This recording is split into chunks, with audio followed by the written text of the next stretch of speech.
This is the MSP Blueprint Rebellion, where off-roading and doing things differently is highly encouraged. I am Ashley Beadle, your resident MSP girl, passionate about making change in the industry, positive change throughout the industry, wherever I can.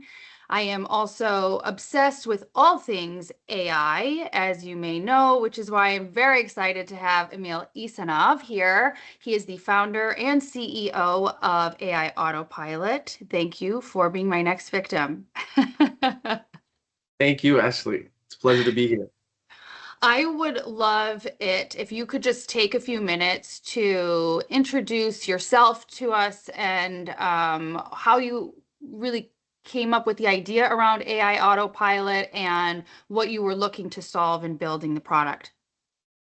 Sure. So I started an MSP about 15 years ago, and we've been growing the MSP in Manhattan for a while.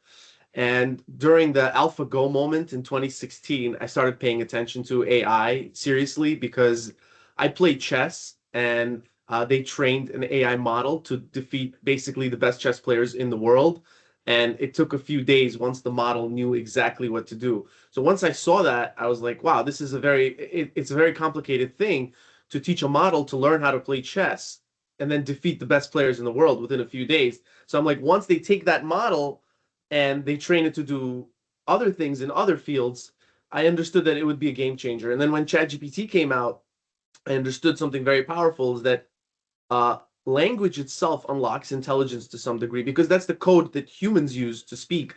So I was sitting with my partner and we were discussing, intelligent ways to incorporate this new technology into what we're doing. And we started building marketing systems and content creation systems. And then once we understood the power of that, we hired a developer and we're like, let's build a system that can help us with IT automation intelligently.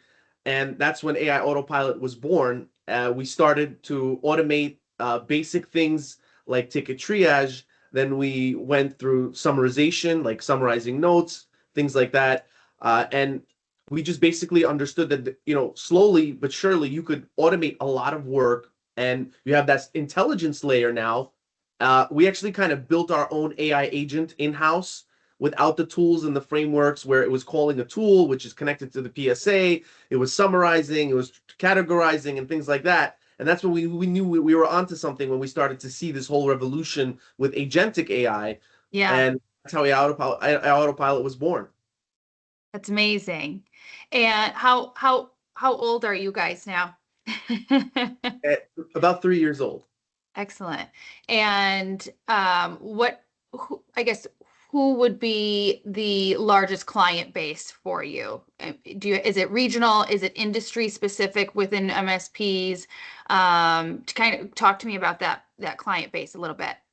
Currently, it's regional. It's MSPs in New York. So we started reaching out to MSPs in our local area in Manhattan. We started making appointments, talking to people we know because we've been in the industry for a while. Yeah. And we started getting some feedback, deployments. We messed up a little bit in the beginning with onboarding because it's not easy. It's hard. AI is difficult. Onboarding is hard. Software is hard. And as we were learning the process, it took a little bit of time. But it's mostly MSPs in the local area at the moment. Okay. Excellent. Are you looking to start expanding out of the Northeast anytime soon? We are already expanding. We started hitting up shows. We went to DattoCon, IT Nation. We went to Great. Roosevelt, ChannelCon, and we got connected to MSPs across the country and some even internationally. So we're actually doing a demo today for an MSP in Canada, and we did one Oh, yesterday. amazing. Yes. We actually signed up an MSP yesterday for one in Canada, and we signed up an MSP that's in a different state, not in New York. I don't remember which state it is. Excellent. All right. Well, I mean, I saw you, this is how you and I met. We were on the conference trail when I met you at Build It. Yes. And I am looking forward to seeing you on that conference trail throughout this year because I know both of us have a lot of events planned. So I do think that you and I have something that we feel very similar about when it comes to the MSP industry, because we're both very passionate about it and we've had a good experience and we love building things. But when you and I were talking one-on-one, we both were sharing that we feel like the industry is falling significantly behind where it needs to be in regards to AI adoption for themselves, right? How are we putting it internally? And then also for their clients. Clients are calling and asking to be able to put AI into their environment. And you and I were sharing, how do you do that if you haven't put it into your own, right? So I'd really like to get your thoughts on that, and share it for everyone else to hear, because you said a lot of valuable things the other day that I think the world needs to hear. Excellent. I think we are on the same page in that. And personally, I believe that MSPs should already be implementing AI internally for things like outreach, marketing, sales. Today, you can build an agent in N8N that can do outreach at scale, that could do research on on competitors, research on potential clients, and that's kind of what we're doing for AI Autopilot. We're taking advantage of uh, N8N in order to do sales, marketing, outreach. We also have plans to do the same thing in other departments, not just in marketing and sales for customer service. I think it's a little bit early in terms of just putting an AI front and center for customers because they Yeah. make mistakes. But the same challenges that your business would go through in terms of adopting and implementing AI is what your customers, MSP customers, are also going to go through. How do you implement AI? Which models do you use? How do you have your team set it up and use it? I think one of the first early steps which helped us is we got a subscription to ChatGPT, the team subscription, and we gave it to every single employee in the MSP. And we did the same thing in whenever we started hiring developers. We have a team of 8 developers at the moment, and every Okay. single them uses ChatGPT Pro, and at the moment everybody's moving to Claude. We've moved to Claude about like 8 months ago, like for our full-time LLM. And I Okay. think just to start with experimenting to understand what the technology can do is the first step. Give everybody the access to the models so they understand what it's capable of. And people are very adaptive. They'll start to learn and they'll start to understand the capabilities. It could create proposals for you. It could create Mhm. sales documents for you. It could review your marketing materials. Recently, we looked at all of our website materials and are asking the models. We're using Opus 4.5 to review it as an expert would, audit different things. We use Google Gemini to do deep research reports to understand what the industry is like. Yeah. And I think those are the first steps that you can take to implementing and understanding how AI can help you in your organization. Do you feel like MSPs have the right resources internally to be able to start investing in bringing it into their environment? Do they have the right skilled talent? Do they have the financial resources? What's your opinion on that? It's an excellent question, Ashley. I think that mostly MSPs that are operationally mature, they will find the most benefit from using AI internally. If you have your documentation in order, if you understand your ICP, your clients, Yeah. if you understand how your management works, and you can really, I guess, find the people in your organization that would benefit most from it. To see first, I would start first with anybody that deals with documents, with documenting things, text manipulation, image generation. So that's marketing and sales departments, documentation in IT. Those people are already doing that work. So Yeah. what you tell them to do initially is to say, hey, let's see how you can augment what you're doing. And really, it's about speed. It's about efficiency and speed. What used to take a person, let's say, a full day to do in terms of creating a document or several documents, if you feed it to a model that's capable and you give it the right context, the right instructions, if you understand the prompt engineering techniques, give it your current examples of good documents, then you could speed it up and that same person could handle 5x the workload, 10x the workload. I think that's a great start to see Yeah. internal organization who's doing that kind of work. and what you can do to augment that. Yeah, excellent. And that actually is a great lead into another question I wanted to ask you, based on some statements I've heard. I have had some MSPs share with me that they are worried about bringing it into the environment because they think that their folks that have been with them for a long time are going to worry that they'll be out of a job. And and I know that this has been discussed in every industry. It's not an outlier just around the MSP industry. Every industry keeps saying, "Oh, we're worried about this because it's going to take people's jobs," right? And we read news articles about it. So I want to hear your take on that. After me saying that, what are your initial thoughts? So I think it's a real risk. I was just watching Yuval Noah Harari and the CEO of Anthropic at the World Economic Forum, and they were talking about this very topic about job displacement. And I think it's a real risk, but there's nothing really we can do about, what is going to happen in the industry. AI will displace a lot of jobs, but what I do think you can do is to look at what your skills are and to see how you can multiply those skills and improve the efficiency at which you work. So I don't think it's going to be AI itself that replaces the job. I think it'll be a human being that's capable of doing 2, 3x, 5x what a person doing without this super tool. And if you don't take steps to empower yourself to learn Mm-hmm. what then you may be out of a job. I would say it's Yeah. like using a computer.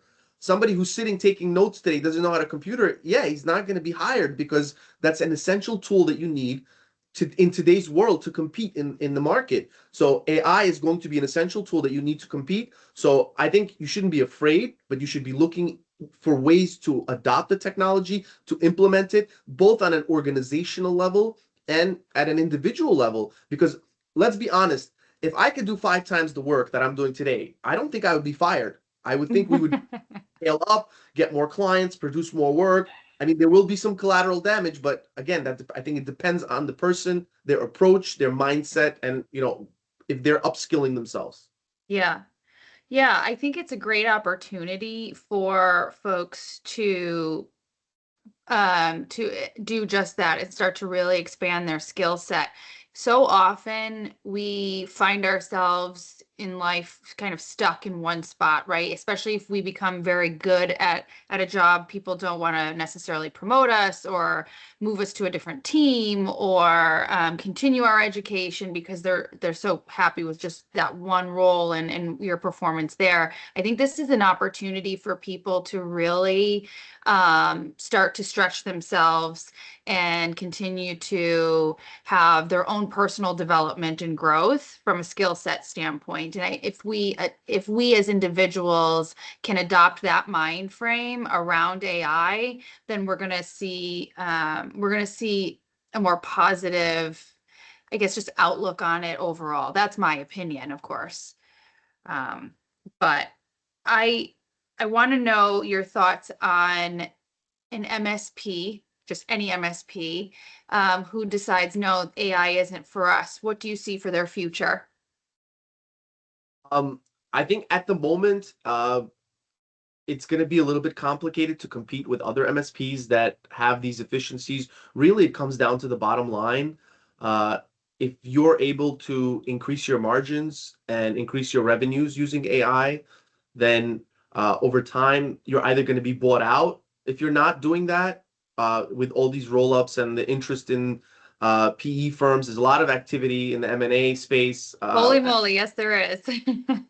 Huge target. I was just at the 20, their summit.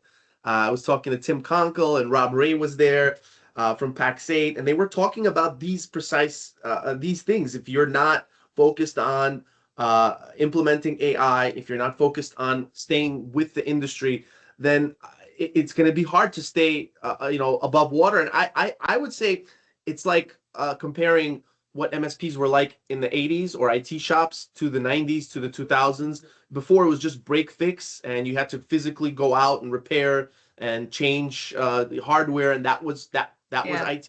then. But then once we started to have the PSA tools, the RMM tools, the remote access tools, I would say that MSPs leveled up. Instead of you being able to support 20 or 30 end users per technician, now you could do 2 to 300 end users per tech because of these tools. So I don't see any break fix shops growing to the level that big MSPs are without Yeah. the tool stack. So it will probably be going in that same direction over time. I mean, today it's still, I would say AI is not mature enough to handle all of the operations, but as MSPs are adopting this technology, a lot of the grunt work is taken over by it, and the unit economics are going to change. So either MSPs are going to be forced to adopt this technology or bought out or go out of business. That's my perspective.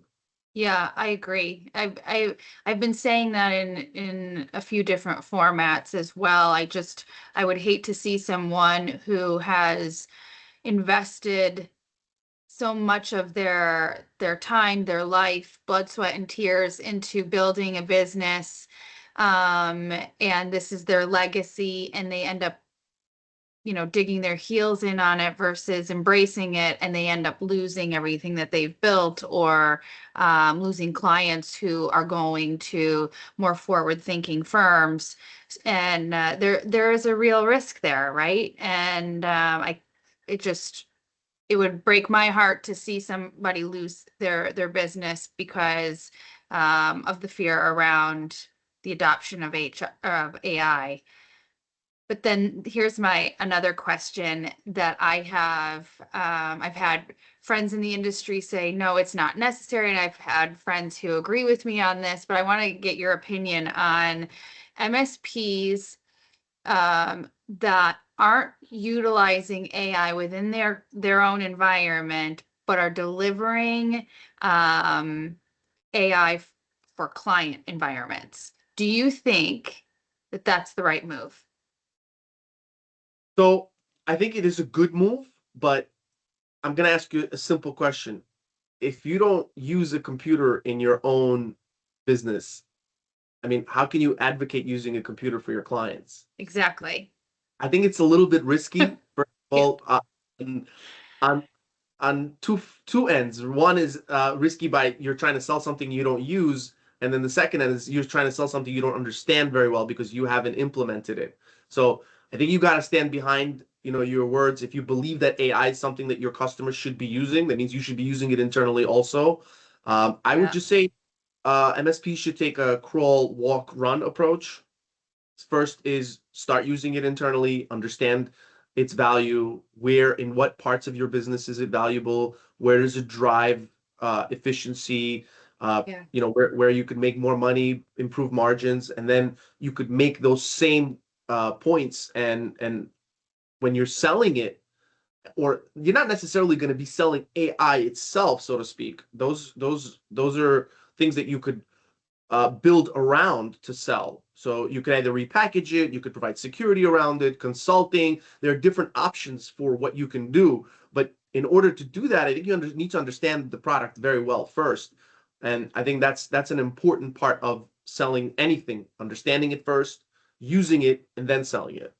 Yeah, I agree. I have been saying that quite a bit over the last few weeks, and I've had people push back on me and say, no, no, you can still, sell it to the clients and coach them. I'm like, I just don't understand how that's possible.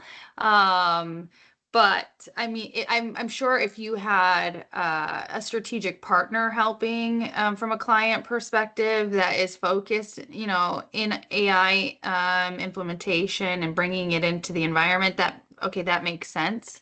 But I'm just somebody who always feels like you have to drink your own Kool-Aid, I would say there would be one way where you could do it is if somebody gives you a product, you resell it and you make a margin on it. So that would be a way to make money on it. But then you're not really, I would say, an MSP. You're just like a value added reseller. So it's a Yeah, little different. It's you're just reselling. You're like a store that buys and sells. So it's a little bit different. But there are ways to make money around it, and you just have to figure out where to position yourself and how you want to do it. yeah, yeah, that makes sense. What do you want to share about AI Autopilot that you would love everyone to know more about? So I just want to say that the people who use AI Autopilot currently absolutely love it. And one of the reasons for that is whenever you just come out of, let's say, college or some sort of YC or Y Combinator startup incubator, you don't really know what problems you're solving, how you're solving them. You're trying to figure it out and understanding that product market fit based on what you think the problems are. Whereas what we built AI Autopilot around are actual problems that we've experienced in the industry, in our own MSP for years. So it's not built by some outsiders who understand software. It's built by owner by I used to be an IT engineer for many years, inside my own MSP, and before that I was freelancing. I understand IT very well. I understand the MSP market very well, and I've been learning much more about the vendor space, about how uh, how different MSPs work and what tool stacks they use and the processes around it, how the taxonomy works, how the service desk works, and I've learned a lot. And I would say everything that we've implemented in AI Autopilot is really to benefit MSPs, just like you said earlier. Somebody who's invested their life's work, their time. It's very hard to grow an MSP, to start one. It's a Yeah. big decision to jump in, to be an entrepreneur, and the industry is constantly evolving. There's all kinds of activity and different tools, and it's not easy. So we wanted to bring AI to MSPs, and that was the premise of, I believe, what we built as an agentic AI platform is a little bit different than what these big vendors are doing with Kaseya and Autotask and all these other software companies. Is they're taking an existing piece of software that was built maybe 30 years ago, legacy software, and they're saying, how could I add AI to it and like make it a co-pilot or a wrapper or something along those lines? We didn't Yeah. take that approach. Our approach was different.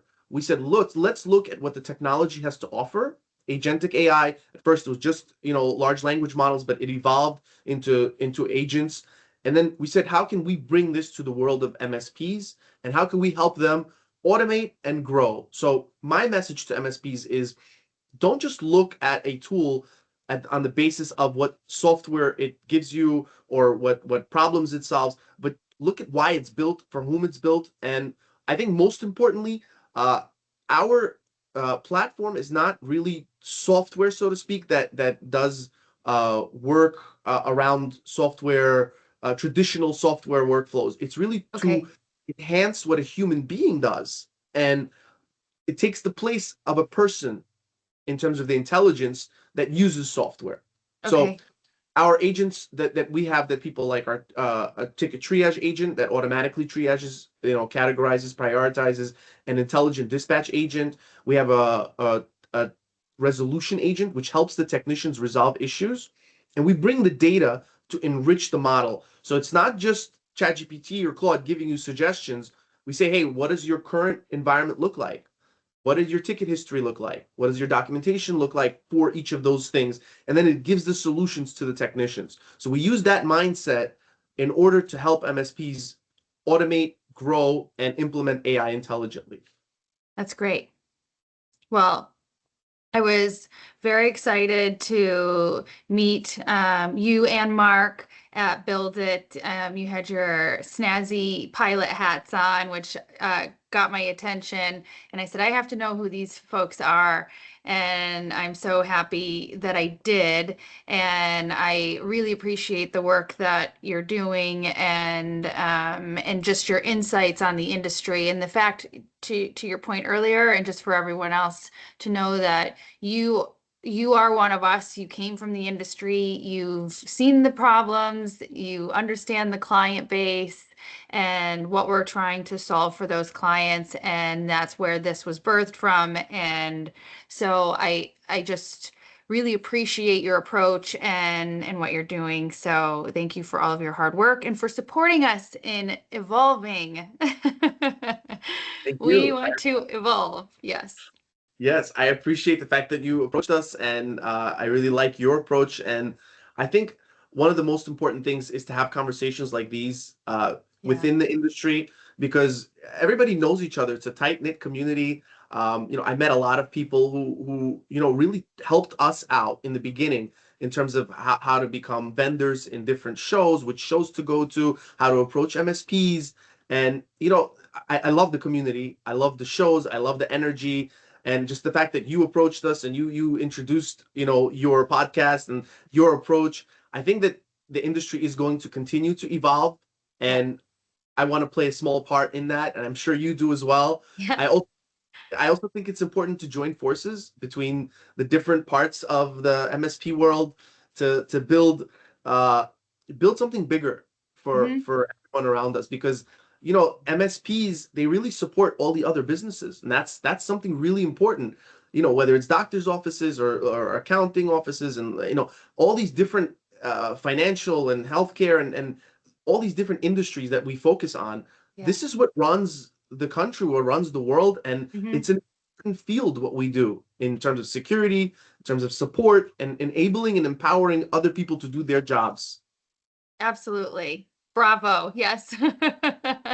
Yes. And that's exactly right. And it's also why I'm so passionate about, to your point, these conversations and encouraging evolution, and moving forward because of the role that we play in so many organizations and just the lives of other people. And without us, in the MSP industry, the world would look very different. So I'm here to continue to champion all the right changes. And I appreciate you joining me today. And I am going to make sure that everyone knows how to get a hold of you so that they can have their demo coming up and on your schedule soon. And until then, I just want to say thank you to everyone for tuning in, and stay tuned for the next episode. Excellent. Thank you, Ashley. I also just want to say that I want to include something that I developed internally for my MSP, and I wanted to share on AI Autopilot. It's MSP. It's like an MSP documentation framework where I'm going to provide templates for MSPs to use in order to increase their operational maturity. So that would be templates for SOPs, for knowledge base articles, templates for Oh, sales, marketing documents, and I want to include those for free. I'm going to share the link. I'd like you to share it also in your podcast for all the viewers so they can yeah. download it for free. It's not going to cost anything. And once you improve your operational maturity in your MSP, you could really take advantage of AI better. Oh, that's fantastic. And who doesn't love an opportunity for a free resource? So I appreciate you offering that. We'll make sure that everybody has access to it. And thank you for doing that. Thank you, Ashley. Pleasure. All right, we'll see everyone soon.